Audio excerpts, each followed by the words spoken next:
Hello नमस्ते दोस्तों। आज फिर स्वागत है आपका नए वीडियो में। इस वीडियो में मैं आपको वोकेबलरी के बारे में बताने वाला हूँ, जिससे आप ढेर सारी वोकेबलरी याद कर पाओगे और जल्दी।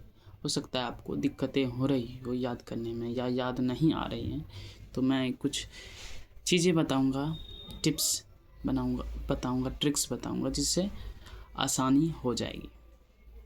लेकिन हाँ, उसे अच्छे से अप्लाई करना होगा आप ही को। तो जब तक अप्लाई नहीं कीजिएगा उस चीज़ को, तब तक आपको, है ना, याद नहीं होगा। तो बिना किसी देरी के शुरू करते हैं। वोकेबलरी हम जानते हैं कि सभी एग्ज़ाम में, है ना, इसका अहम रोल होता है। आपको जल्दी याद भी नहीं होगा और बहुत सारे होते हैं, इसको कवर भी करना होता है। तो मैं बता दूं, इसको याद करने के लिए पहला, है ना, तरीका क्या है कि कहानी बनाओ।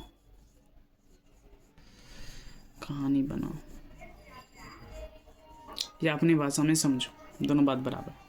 जैसे कोई शब्द है, जैसे एग्जांपल में कोई भी ले लीजिए, जैसे वर्सटाइल। ठीक, वर्सटाइल मतलब होता है वो लोग जो बहुत कुछ उनको आता है। ठीक, उसको वर्सटाइल कहते हैं। तो कोशिश कीजिए कि इस पर कहानी बनाने का। कि वर्सटाइल नाम का एक यूट्यूब चैनल है, वो भैया बहुत अच्छा चीज़ बताते हैं एग्ज़ाम के बारे में, एसएससी एग्ज़ाम के बारे में। तो हो गया, याद हो गया। तो ऐसे ही नाम किसी का रख दो वर्सटाइल, उसका नेचर याद रख लो, तो ये इससे वोकेबलरी ज़्यादा जल्दी याद हो। फिर दूसरा है पढ़ना।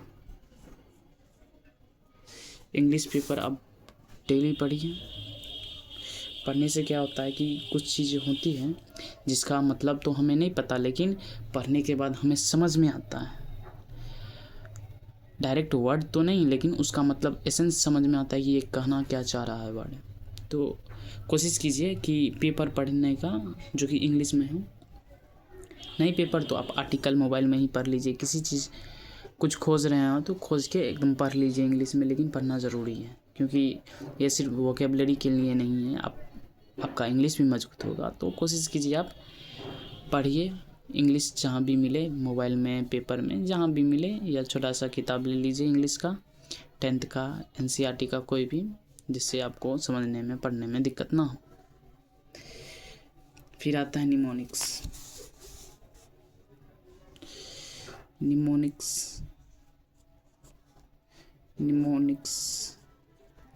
ये दोस्तों, ये एक इमेज क्रिएट करता है कि, है ना, कि आप ऐसे ऐसे कर रहे हो या वैसे वैसे वो वर्ड कर रहा है, एक्शन कर रहा है। जैसे मिटिगेट। ठीक, मिटिगेट में क्या होता है, तो दो शब्द आता है, मिटी एंड गेट। मिटिगेट का मतलब होता है कम करना। तो उसको दो वर्ड अभी जैसे तोड़े हैं, मिट्टी और गेट। मिट्टी मतलब मिट्टी, और गेट मतलब दरवाज़ा। तो मिट्टी का गेट आजकल, है ना, कम देखने को मिल रहा है। तो इसका मतलब क्या हुआ, कम करना या कम होना। मिट्टी गेट मतलब कम होना, सिंपल। तो याद हो गया निमोनिक्स। फिर आता है रूट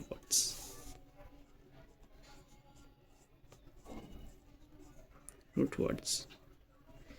ऐसा नहीं है दोस्तों कि मुझे नहीं आता निमोनिक्स लिखना। ठीक, तो अगला आता है रूट वर्ड्स में क्या होता है कि कोई चीज़ होता है ना, उसका 2 या 3 शब्द या 4 शब्द, है ना, फिक्स रहता है कि उसका मतलब वही होगा। जैसे प्री किसी शब्द से जुड़ जाए, है ना, उसका मतलब होता है पहले। प्री का मतलब होता है पहले। अब जैसे प्रीमियम हो गया, प्रीलिम्स हो गया। प्रीलिम्स मतलब पहले एग्ज़ाम। प्रीमियम हो गया मतलब किफ़ायती, मतलब प्रीमियम मतलब एक किफ़ायती एकदम क्वालिटी। तो उसी तरह से रूट वर्ड याद कीजिए। रूट वर्ड से भी, है ना, आपको ज़्यादा जल्दी याद हो। तो कोशिश कीजिए इन सब तरीक़ों को, है ना, फॉलो करने का, जिससे आपको तेज़ी से वोकेबलरी याद हो। ठीक, या अपनी भाषा में किसी को समझा भी सकते हैं एक्स्ट्रा अपनी भाषा में, या आप कहीं भी बोलिए, जैसे भोजपुरी बोलिए, मगही बोलिए, या गुजराती, कोई भी भाषा आपको आती है तो अपनी भाषा में किसी को आप समझा दीजिएगा कि इसका मतलब ये होगा। ठीक, और जो याद नहीं है, जो टफ है ना, उसको अलग से लिखिए। जब तक याद ना हो उसको बार बार पढ़ते रहिए, क्योंकि बार बार पढ़ना भी एक टाइप का मेमोरी है। जैसे बचपन में हम सभी याद करते थे, बार बार रिपीट करना भी एक आर्ट है। लेकिन यही है दिक्कत इसमें, भूलने का है ना डर बना रहता है। डर क्या बना रहता है कि भूलने का है ना चांस ज़्यादा हो जाता है। तो कोशिश कीजिए जो याद ना हो उसको बार बार पढ़ने का। और हाँ, सभी जितना भी याद किए उसको कोशिश कीजिएगा है ना किसी सेंटेंस में बोलने का, या अपने डेली है ना डेली के किसी काम में यूज़ करने का कोशिश कीजिएगा। इससे आपको जल्दी याद होगा।